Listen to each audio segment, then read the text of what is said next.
What's up, Ozones? Welcome to the Ozone and welcome to Secret of the Mimic. Yes, Secret of the Mimic is finally here, and I would definitely say it is a top quality game. One of the best in the series for its graphics, for its little sprinkles of lore, and of course, the huge lore drops.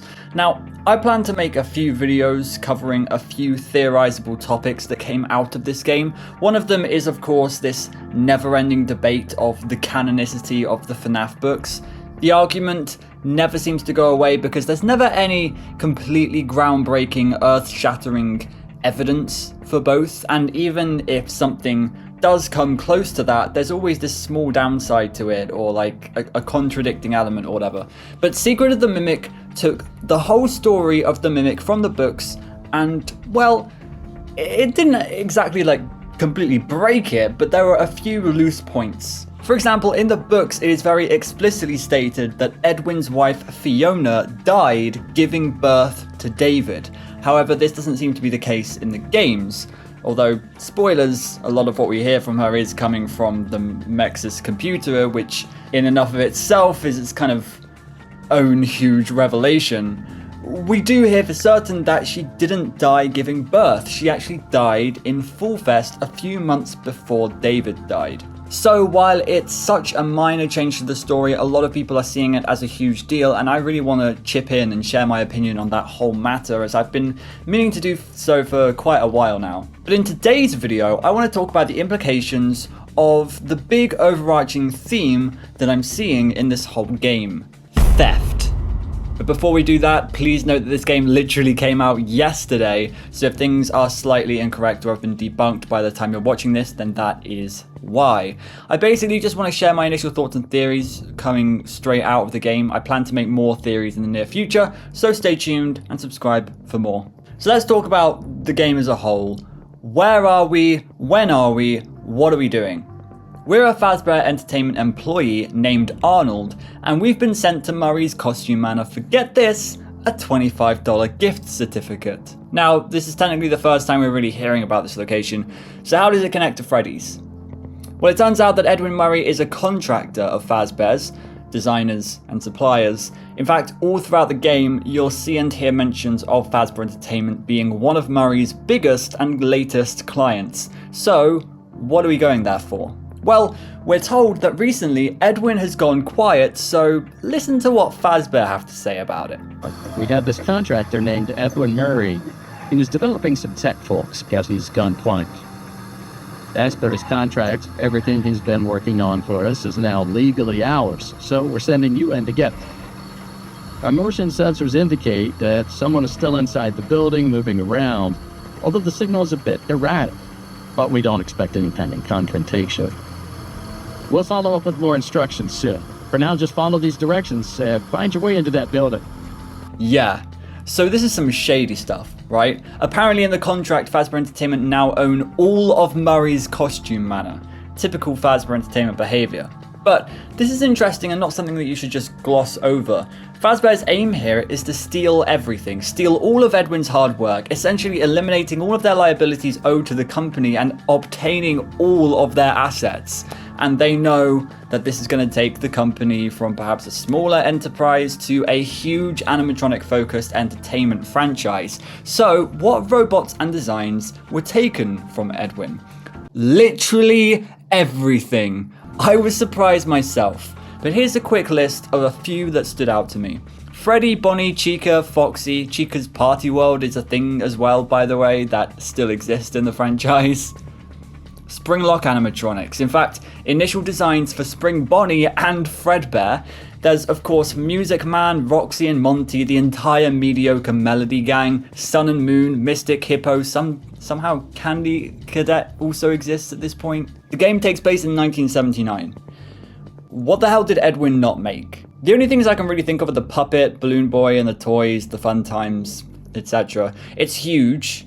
It's huge information, and some people really like it, but I've also seen a lot of controversy online about people who dislike it. And to be honest, I don't disagree with them. I think it feels weird to say it all came from here, but it also somewhat makes sense when you think about it from like a business standpoint. But I know what you're thinking. A ton of the pictures flashed on the screen, a ton of the designs we see in the game are completely different to the actual designs later on in the timeline. And to that, yes, it's a great point.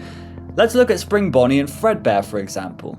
They look completely different to what we know about Springtrap and Golden Freddy, but get this, they're meant to.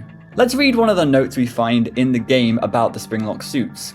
Fiona, the new Springlocks are working well, even with the water damage. They should be ready for the diner soon. I'll just make sure to warn Hen about some of the more odd behaviours they might have. The diner here is clearly referencing Fredbear's family diner, and Hen is short for Henry. But the line I find the most weird is that Springlocks are working well, even with water damage. What's the one huge risk while using Springlock suits? Water. We see it in the Bite of 83 with the crying child's tears. We see it in the FNAF 3 ending when Afton gets springlocked. It's a very known fact, and it has been for a very long time, that moisture loosens the springlocks and causes incidents. So the fact that in these suits, which look quite different, it seems to be water resistant, it's a bit suspicious. In fact, I think that when Fazbear Entertainment obtained the property, they didn't just steal the robots, they completely stole the design blueprints and started to make their own by themselves. Hence, they ended up looking different in their final versions, and they ended up not working quite as well. It's possible the same thing happened with the withered animatronics, but then when they needed the FNAF 1 animatronics later down the line, they just used and repaired these ones. Whether any of this is true or not, it's clear that Fazbear Entertainment just stole all of their ideas, designs, and creations from Edwin Murray, which makes them just that little bit more evil. But we're not finished here at all. Remember that all of this is sitting next to and connected to Edwin's very own house. And if we look at this house, it starts to look familiar. It's on top of a hill, surrounded by trees in the background. The walls are green and brown with quite the eyesore of wallpaper. And one more thing. This is the room we end in. A room with a familiar looking cupboard and some familiar looking toys. Ladies and gentlemen, this is the FNAF 4 house. So your alarm bells should start ringing here. How on earth could this possibly be the FNAF 4 house? It's owned by Edwin. Well, it was owned by Edwin until the events of the game. It's now owned by Fazbear Entertainment. Not only did William Afton take all of the robots and designs that makes Freddy Fazbear's, but he also took Edwin's whole house and made it his own. If you don't believe me, let's read this note. We would love to keep you on as a lead engineer. Although we now technically own the land, we would never touch the house your parents built. We feel this offer has been more than fair considering how far behind you are. It's just too much for you to handle alone. We are waiting for your response. W.A. W.A. obviously standing for William Afton. So, he says he's not going to touch the house. Do we really believe him? This was put in the game for dramatic irony, because we know this is William and we know this is sarcastic. The first thing that William is going to do once Edwin is out of the picture is steal all of his possessions, everything he has. But also, seeing this FNAF 4 room got me thinking hard, and I thought of something mind-blowing, which I could never really explain until now. What's the name of Edwin's son? David. What's the name of Afton's son? Well, yes, it could be up for debate, but the consensus these days comes straight from the survival logbook thanks to Hyperdroid's incredible finding of the name Dave. William Afton didn't just steal all of the company and all of the assets, plus Edwin's house. He literally stole his child's name. If that doesn't line up perfectly, I don't know what does.